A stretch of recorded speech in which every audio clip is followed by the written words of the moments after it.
урматтуу жыйынга чакырылгандар, дагы бир убактандыруу десем, жакында өзүңөр билесиңер, ноябрдын 28-inde бизде, ушу мамлекетибизде жогорку кеңештин шайлоосу өтөт. Шайлоо быйыл өзгөчөлүгү бул 120 орундан 90 орунга чейин кыскарып атат депутаттардын саны. Экинчиден, шайлоонун правиласы өзгөрүп атат. Өзүңөр билгендей 54 партийный список менен, 36-сы ошо одна мандатный список менен келет, чыгып атат. Өткөндө ушул коопсуздук кеңеш башчысы ошол республикалык штабты жетектеп, ошол биз менен совещание өткөрүлдү. Губернаторлор менен, мэрлер менен, өкмөт мүчөлөрү менен. Бул жерде мен силерге өзүмдүн каалоомду айткан жокмун. Бул жерде ошол совещаниеде айтылган сөздөр шайлоого эч кимге кийлешпегиле деген сөздөр болот. Шайлоону эми мурункудай шайлоону унуткула. Бул ызы-чуунун баары, чатактын баары, революциянын баары ушул шайлоодон кийин ушундай көрүнүшкө алып келип атат.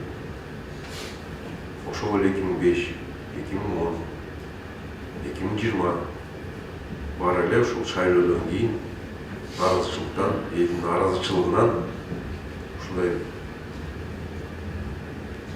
төңкөрүштөрдү, ушундай жаман нерселерди ушул Кыргызстаныбызга мунун баары кайра эле артка тартып атат ушул биздин жашообузду. Айтам, силерден да бизге кандай айтылса, силерге да ошону айтам. Шайлоого кийлешпегиле. Өзгөчө маптар, даңкоңдорго айтып койгула. Маалымат жетип атат. Тиги партияга, бул кандидатка дегендер укпайын.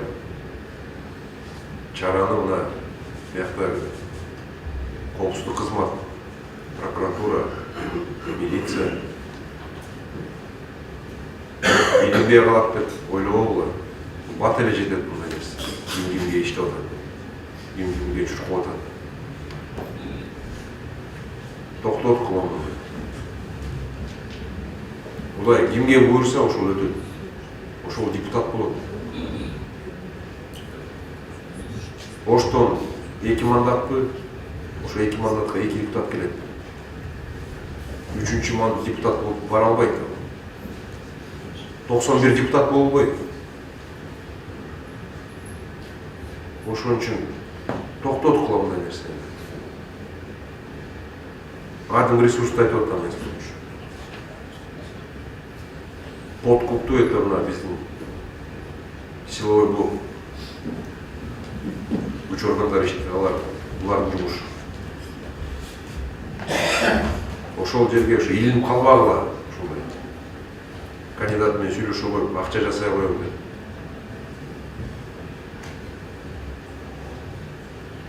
Шайлоого аз калды мына. Октябрдын 28-inde уже агитационный старт башталат. Ага чейин сүйлөшүүлөрдү, баягы обещанияларды мен сага кол салып берем. Мен коллективимде мынча киши бар деген. Бирөөңөрдөн да укпайын. Жазалоо катуу болот бул боюнча. Мен силерге бизге айтып берген сөздөрдү айтып берип атам. Ошол эле мына коргоо органдары ушул өздөрү ушул иштерди алып барат. Бул боюнча жакында дагы чоң жыйын болот. Республикалык масштабта жыйын болот.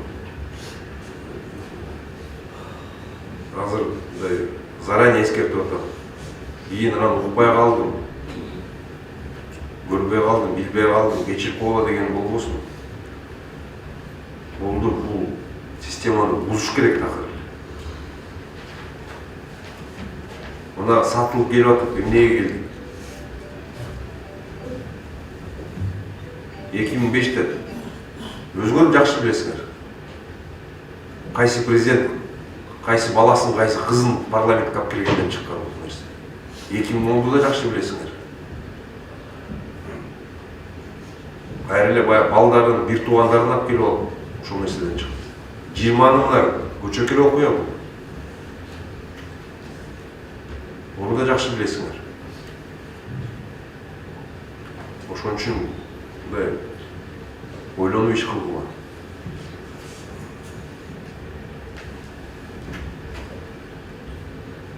Шайлоо таза өтүш керек. Мындайды эч качан эч ким айтчу эмес. Баягы провластный, оппозиционный партиялар деп бөлчү эмес. Бөлүнбөш керек. Айырмасы жок, кайсы партия болсун.